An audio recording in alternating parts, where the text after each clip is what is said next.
Buy or sell the global asset allocation ETF. First off, read this disclaimer carefully and do your good deed of the day by liking and subscribing. So we go to specific strategies. Here is global asset allocation ETF, 6.3% from the 52-week low, but we have seen, a minus 8.7% pullback so far. So here is the chart, weekly data points, and we do have some pretty, big picture things in development. So what I find especially interesting now is this rounding top pattern. Because rounding tops have worked before. Here, it became clearly bearish. Here, more of a correction. Here, a major rounding top. And here, we did have that substantial lockdown. As such, rounding tops, they have a track record of working out when it comes to this ETF. And you can see that during a downtrend, one of the strategies that do work, that is, to short a key resistance level. So in this instance, as an example, the purple 20-week moving average, it's a very good short level. So when we go up there, it's a place to put on shorts. So basically, it's the opposite logic of what you do when you have a stock or any security you want to go bullish on, you buy support. When it comes to being bearish, you are then shorting a resistance level. Yes, we don't have any really substantial breakdown so far here on the weekly data points, but we do see that the all-important 20-week moving average here in purple, it is very close here to cutting below the 50-week moving average. And you see here that, the 10-week moving average is offering resistance. Looking at, the daily data points, let's zoom out a bit here. Then we do have some pretty clear resistance here from the 50-day moving average.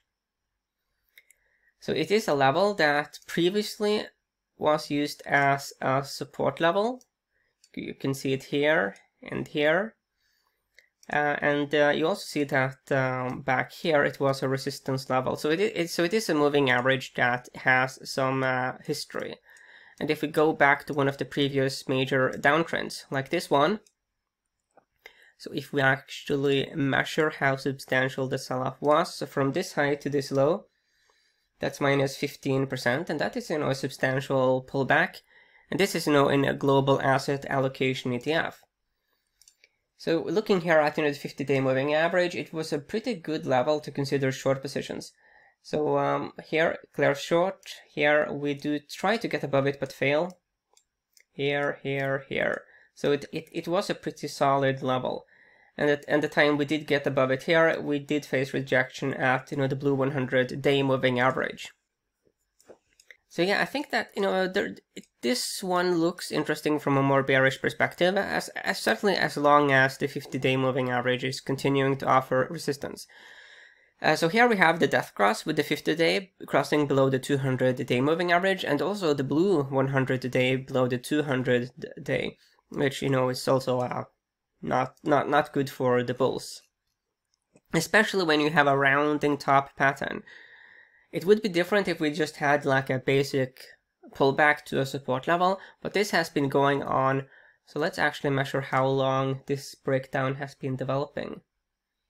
Well, you could of course take this candlestick, but let's be slightly more generous and pick this one. So this breakdown has been going on for 217 days. So that's a lot of time for the market to try to do something bullish. And it hasn't been able to repair the damage.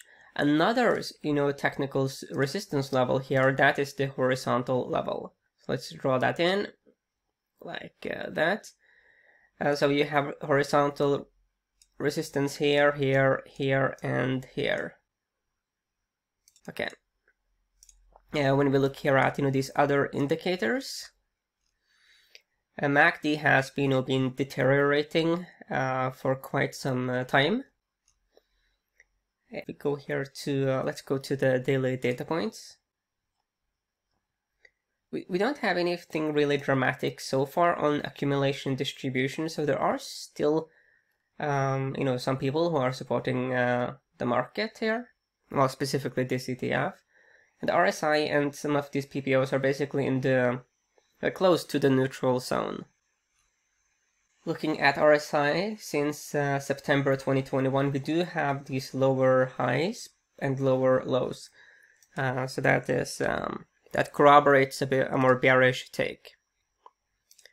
Looking at the seasonality for the ETF, you do see that over the last 5 years, January has been strong, February is more weak, March is messy, so it closes higher 75% of the time, but the average loss is minus 2.7. So I wouldn't call March, that bullish.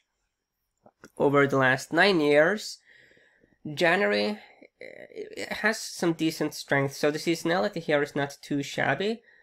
Then February, 0.4% average gain. Then March is actually weak, even though it closes higher 71% of the time.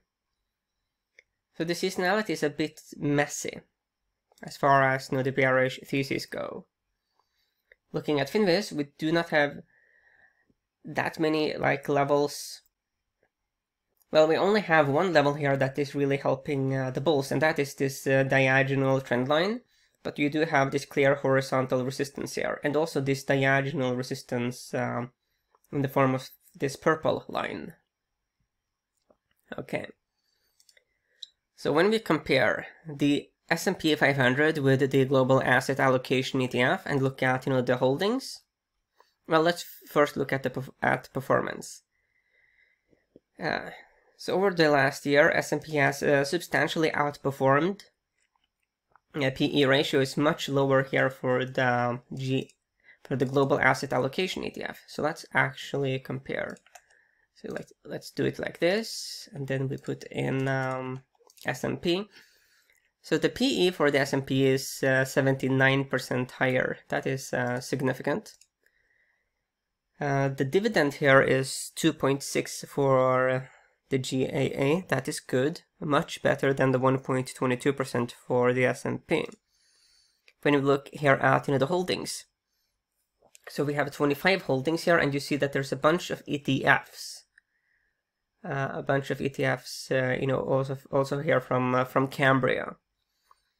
So shareholder yield, total bond market ETF, real estate, global value and momentum. That's a bit of a strange mix.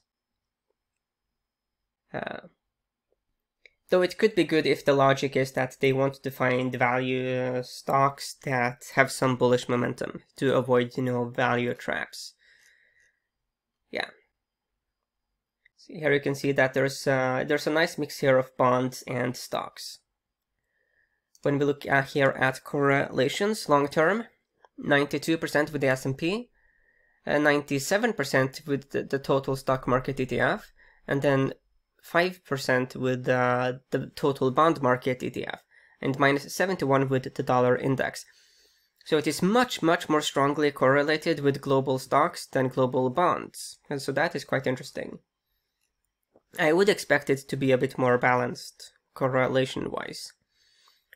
Short term, minus 30 with the SPY, 21% with total stocks, with the VT, and 40% here with the bond market ETF. So in this instance, shorter term, it is more correlated. Well, it is twice more correlated with the total bond market ETF than it is with the total stock market ETF. So certainly some difference here between long and short-term correlations. And minus 66 with the dollar index. So if I were to sum up my take here for this ETF, I do think that the technical picture here is quite clearly more bearish. We do have a clear resistance level to look at. When it comes to seasonality, it becomes much more messy. It was not glaringly bearish there, but it wasn't bullish enough either to offset, the technical damage. So I think there's more reasons here to be bearish than bullish, as long as we have this clear resistance level working.